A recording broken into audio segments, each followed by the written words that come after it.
ಹೆಂಗಿತ್ತು ನನ್ನ ಐಡಿಯಾ? ಲೇ ಪುರ್ಸೆ, ಇದೆಲ್ಲ ನಿನ್ ಕೆಲ್ಸನಾ? ಹಂಗಲ್ಲ ಬಾಬಾ, ಐಡಿಯಾ ಎಲ್ಲ ಸುಮಂದು,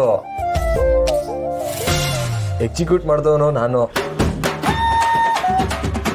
ಸುಮ್ಮ ಏನಿದೆಲ್ಲ? ಬಾವಾ, ನೀವು ಮಾಡ್ತಿರೋದು ಡ್ರಾಮಾ ಅಂತ ನಮ್ಗೆಲ್ಲ ಗೊತ್ತಾಗ್ಬೇಕಲ್ವಾ, ಅದಕ್ಕೆ ಹೀಗೆ ಮಾಡಿದೆ. ಬಲೆ ಇದೆ ನೀನು. ಯೋನ್ಲ, ನಾನು ನಿನಗೆ ನೋವು ಕೊಟ್ಟೆ ಅಂತ ನೀನು ನನ್ನ ಮ್ಯಾಕೆ ನನ್ನ ಸೊಸೆ ಮ್ಯಾಕೆ ಸೇಟ್ ತೀರ್ಸ್ಕೊತಿದ್ಯಾ?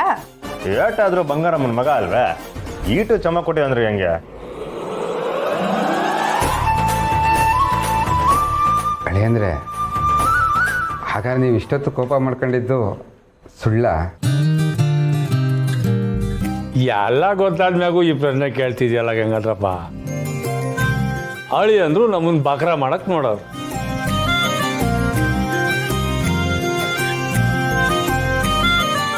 ಆದ್ರೆ ನಾವು ಬಾವನ್ನೇ ಬಕ್ರ ಮಾಡ್ಬಿಟ್ವಿ.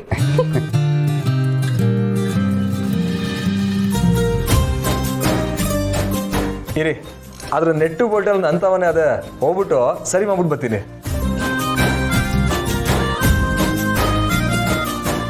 ಯೋನ್ ಕಂಟಿ ಅವರೇ, ನಿಮ್ಮ ಪ್ರಯತ್ನ ಎಲ್ಲ ವ್ಯರ್ಥ ಆಯ್ತಾ?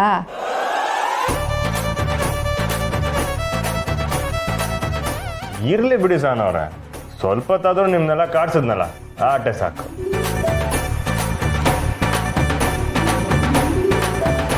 ನನಗೆ ತುಂಬ ಭಯ ಆಗ್ಬಿಟ್ಟಿತ್ತು ಅಳಿ ಅಂದರೆ. ಅಪ್ಪ, ಯಾಕೆ ಭಯ ಪಡ್ತೀರಾ? ಇಂಥ ಮುತ್ತಿನಂಥ ಗಂಡ ಸಿಕ್ಕಿರ್ಬೇಕಾದ್ರೆ, ಬಂಗಾರದಂಥ ಅತ್ತೆ ಸಿಕ್ಕಿರ್ಬೇಕಾದ್ರೆ ನಿನ್ನ ಮಗಳ ಜೀವನ ಏನೂ ಆಗಲ್ಲ. ನಾನು ಚೆನ್ನಾಗೇ ಇರ್ತೀನಿ, ನೀವು ಭಯ ಪಡಬೇಡಿ.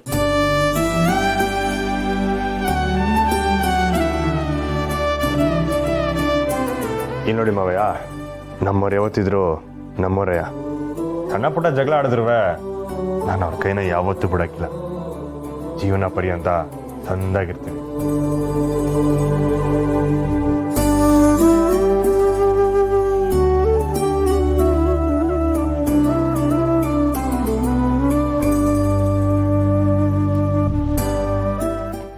ಅದಕ್ಕೆ ನಾನು ಹೇಳಿದ್ದು